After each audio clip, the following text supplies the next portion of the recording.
You're a certified Feldenkrais practitioner. Yes, What I is am. that exactly? So for the benefit of people who don't know about Moshe Feldenkrais's work, Yeah, well, let's let them know. I remember I had said where he injured himself. Yes. And then he went into He was seclusion. also a fighter. He was quite a fighter. I think he was the Leonardo da Vinci of this century. He was really quite a genius. He died several years ago. And he developed this work, and he became like an underground Lourdes in the late 40s and the 50s. People came from all over the world to see him. And in the 70s, he came to this country, and he did 2 trainings, one in the early 70s and one in the late 70s, 4 years apiece. And I was in the second training, and then he died. So he's only trained about 260 people personally before he died. Have you trained people as well? I've trained 4 really excellent people in cortical reeducation, because since then I was very fortunate to be with another teacher who took the work even further, and at that time shared it only with me, and then I have taken that for the last 10 years and developed my own work of cortical reeducation, which has the emotional, psychological, and many people find spiritual component. Well, whenever there's any dysfunctional pattern, you have 2 doorways. You have the motor loop and the sensory loop.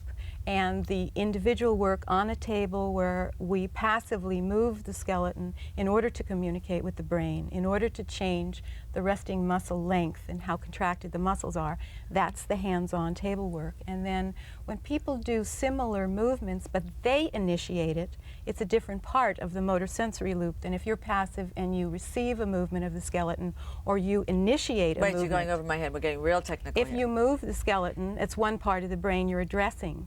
If someone else moves you, in other words, if you move you, it's a different part of the brain. So it's just both works complement each other. And you work alone in this, don't you? Yes, and the 4 people I've trained have their own practices, and then they work with me. Let's talk about the lady in a walker.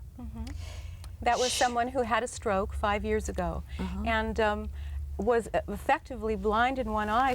The eye was fine, but she had lost the use of raising the lid. So since the lid was always down, didn't use the eye, and she was paralyzed on one side and actually was even in worse shape than Shalene and could only shuffle along on a walker and had emphysema and couldn't hardly breathe.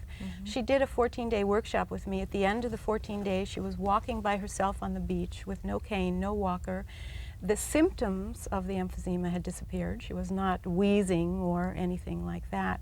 And she could control her eyelids, so she had both eyes again, and she could use her hand to write again, and she could go back to a productive life. And she had And she was so 5 years of conventional therapy, and people come to me at the end of the line when they've been told, like, this is all that can be done. You're like a miracle worker. You're really a healer. Well, it's really the work that does miracles, and But you're the instrument. I'm the instrument, but beneath that, it's the nervous system. The nervous system is an absolute genius, and we have this incredible ability to self-adjust and self-heal if we just communicate with the brain correctly.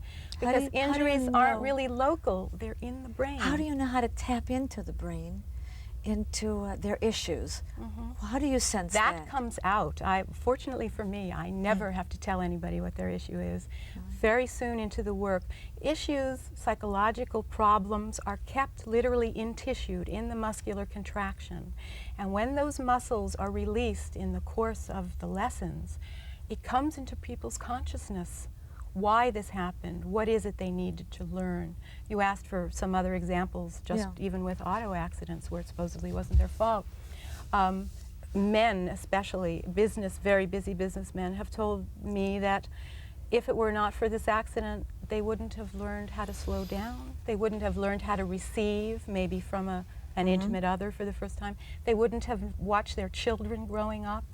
You know, things like that. And then this is a lovely example, a young girl who had an accident who realized that she wasn't doing very well in college, and she was supposed to get A's, and everybody expected her to get A's, and it was a very heavy caseload.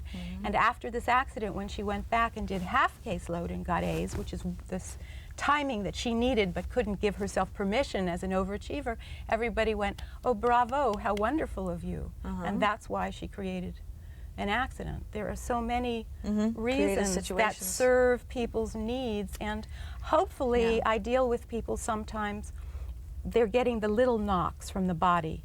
you know, this chronic aches and pains. I don't only deal with very severe injury, but people just have chronic hips and necks and sore backs and things like that. And even athletes that just want to get better at what they do. How about scoliosis? Can you do any work with people that have had scoliosis? Some very dramatic results with scoliosis. When the spine is curved, it's not one long bone that's curved. You know, there are very many little pieces of vertebra, so the curve comes from the muscles. In other words, the structure is always defined by the muscles and the function. So we simply get the muscles on one side that are tight to release and the other muscles that are flaccid to get more tonus, and it eventually brings the bones back. And this can happen in a short time or over a long period of time. This is an example of how an emotional issue gets caught up in the tissue, isn't it? Yeah. And oh, very much so. I had a case of a nationally ranked tennis player who could not pick up a racket for 7 years, and he came to see me, and at the end of the 14 days he was staying at the Ritz-Carlton, and he played the pro there who was on his level technically 7 years ago, and you know, beat him and played without pain and has been able to play tennis since, and his back felt wonderful. By the way, that wasn't an injury. That was over years of chronic disuse, of misuse of the body in a sport. But anyway, he You're told able me— to clear that. Yes, oh yes, but my point is the first time when he went back and had a major argument with his wife, the total back pain returned just for that night, you know. But there is such an emotional tie-in between what's going on in the emotions, in the psyche, and the physical. I mean, research in the last couple years has been coming out that supports what, you know, we in this healing profession have known for a long time, that it's not just some tie, that one is the other. That is very important to realize. What is important to realize, Shelley? That people get into certain accidents and situations to kind of, in their opinion, remedy whatever's going on in their life. I think it's important to emphasize is this is not medicine, and it's not treatment or diagnosis or cure. It's simply education, but it's education on the level of the nervous system in the way that we learned as a child. Our brain learned incredible amounts of abilities very fast as a child, and there's a certain way that the brain is programmed to learn. And if you deal with the brain in that way, you can reprogram some quite incredible things.